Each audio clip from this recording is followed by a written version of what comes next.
বৃষ্টির জন্য ভেস্তে গেল বাংলাদেশ পাকিস্তান ম্যাচ, নাকি বলা ভালো বৃষ্টি বাঁচিয়ে দিল দুই দলকে।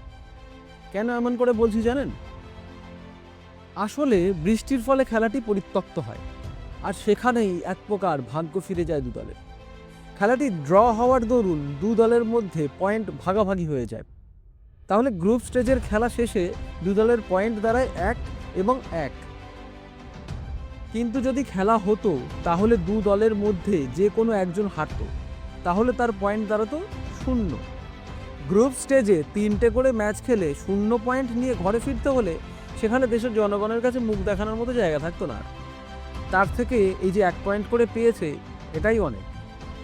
বর্তমানে এই দু দলের যা পারফরমেন্স, তাতে এটাই মনে হয় যে তারা টুর্নামেন্টে খেলতে যায় যেন শুধু অন্য টিমকে পয়েন্ট গিফট করে আসার জন্য। বাংলাদেশের উচিত আফগানদের থেকে শিক্ষা নাও।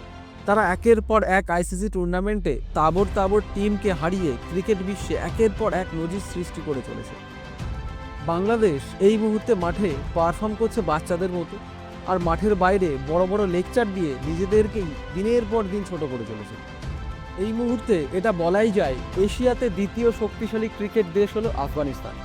তাছাড়াও তাদের সভ্য আচরণ ও অনফিল্ডের পারফরমেন্সই তাদের এই আসনে এনে দাঁড় করিয়েছে। পাকিস্তান প্রথমে নিউজিল্যান্ডের কাছে এবং পরে ভারতের কাছে ল্যাজে গোবরে হয়ে হেরেছে, এবং এই ম্যাচের আগেই আইসিসি চ্যাম্পিয়ন্স ট্রফি 2025 থেকে বিদায় নিয়েছে। একইভাবে বাংলাদেশ প্রথমে ভারতের কাছে ও পরে নিউজিল্যান্ডের কাছে লজ্জার হার হেরে নিজেদের মান ডুবিয়েছে। এসবের মধ্যে আজকের ড্রয়ের ফলে প্রাপ্ত এই 1 পয়েন্ট তাদের কতটুকু স্বস্তি দেবে তা নিয়ে সত্যিই সন্দেহ আছে।